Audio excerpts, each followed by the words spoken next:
welcome again. Today we will start an astrologer's day second part. I am Rupali Singh Mehta from DICB tutorial classes. Now we will discuss the second part. The vendors put out the light. Vendor ki korlo light ta nibhiye dilo. Now the area has become darkened and he has packed all his things to leave the place. সে নিজের সমস্ত জিনিস গুটিয়ে ফেলেছে সেই জায়গা থেকে যাওয়ার জন্য। Suddenly a client appeared there. হঠাৎ করে সেখানে একটা খরিদ্দার এলো। Now the client is asking the astrologer to say about something about himself. Astrologer কে সে বলছে যে তুমি আমার সম্বন্ধে কিছু বলো।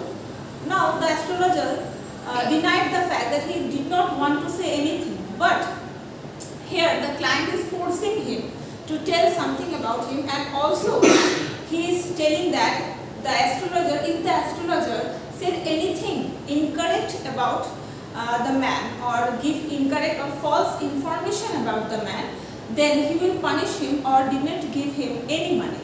সে অ্যাস্ট্রোলজারকে বলছে যে যদি কোনো রকমের ভুল তথ্য বা ইনফরমেশন তুমি দাও প্রেডিকশন করতে গিয়ে, তাহলে কিন্তু তোমাকে আমি কোনো টাকাই দেবো না এবং তার বদলে হয়তো আমি কিছু পানিশমেন্টও তোমাকে দিতে পারি।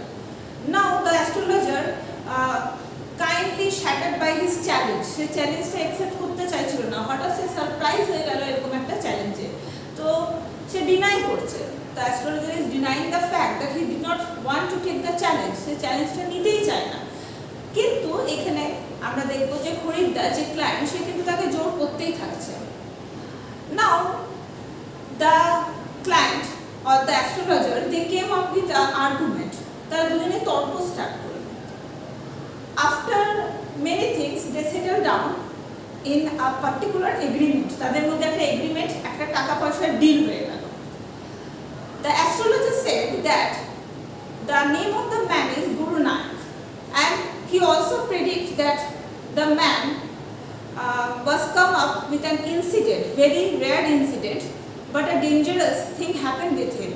Some man has put through his body a knife. কোন একজন মানুষ তার পেটের মধ্যে ছুরি ঢুকে দিয়েছিল এবং সেই লোকটির নাম মানে ক্লায়েন্টের নাম হচ্ছে গুরু নায়ক, এবং তার সঙ্গে আরো অ্যাড করছে যে তাকে একটা কুয়োর মধ্যে, একটা ওয়েলের মধ্যে তারপরে কিন্তু ফেলে দেওয়া হয়েছিল। লোকটি সেখান থেকে বেরিয়ে আসে অন্য কারো হেল্পে।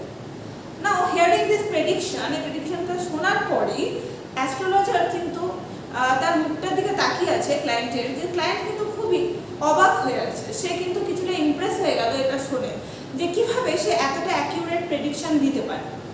তো হঠাৎ করে অ্যাস্ট্রোলজার তাকে জিজ্ঞেস করছে যে যে ব্যক্তিকে আমি খুঁজছি তাকে কি আমি খুঁজে পাবো? The man hmm I am searching. তো সেখানে লোকটা বলছে, অ্যাস্ট্রোলজার বলছে যে না, তাকে আর খুঁজে পাওয়া যাবে না, কারণ যে সে অন্য একটা জায়গাতে মারা গেছে, একটা লরির নিচে এসে সে মারা গেছে।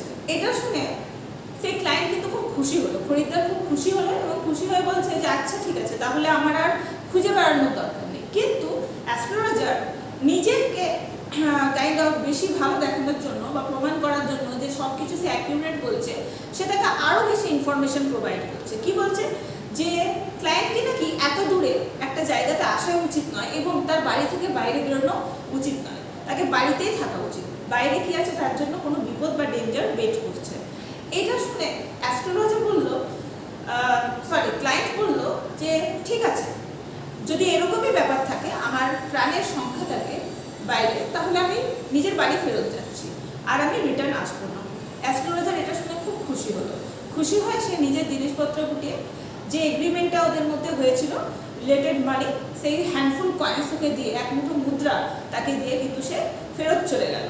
ক্লায়েন্টও সেখান থেকে চলে গেল, অ্যাস্ট্রোলজার কিন্তু বাড়ি ফিরল। যখন সে বাড়ি ফিরছে, সময় হচ্ছে তখন মিড নাইট, একদম মধ্যরাত্রি। সে এসে দেখছে তার ওয়াইফ তার জন্য ওয়েট করছে। তার ওয়াইফকে সে বলছে আজকে এমন একজন ব্যক্তির সঙ্গে দেখা হলো তার, যার সঙ্গে দেখা হওয়ার পর সে নিজেকে বলতে পারে যে সে একটা খুনের অভিযোগ থেকে, অ্যাকিউজেশন অফ মার্ডার যেটা, সেটার থেকে সে কিন্তু চার্জলেস হয়ে গেল। ঠিক আছে, তার উপরে কিন্তু এই অ্যাকিউজেশন অফ মার্ডারের যে চার্জটা সে নিজে নিয়ে রেখেছিল, গিল্টি ফিল করতো, সেটা কিন্তু সেখান থেকে রিমুভ হয়ে গেল।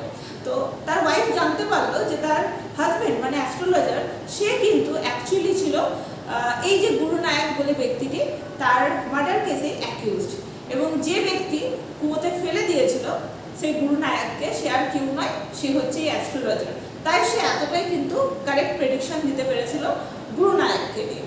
এবং তার সঙ্গে এটাও বললো যে সে সারাক্ষণ, সে অ্যাস্ট্রোলজার সারাক্ষণ ভাবতো যে সেই একটা ব্যক্তি, সে নিজে একটা ব্যক্তিকে তার অনেক বছর আগে সে কিন্তু হত্যা করেছিল, ঠিক আছে, কিন্তু এই যে গিল্টি ফিলিংটা তার মধ্যে রয়ে গেছে। তো এখন যখন সে জানতে পারলো যে সেই ব্যক্তিটা বেঁচে আছে, সেই গুরুনায়ক বেঁচে আছে, তার মনে হলো যে তার উপর যে অ্যাকিউজেশনটা লাগানো হয়েছিল সেটা কিন্তু পুরোপুরিভাবে রিমুভ হয়ে গেছে। তো এটা শুনে সে কিন্তু শান্তিতে ঘুমিয়ে পড়ে।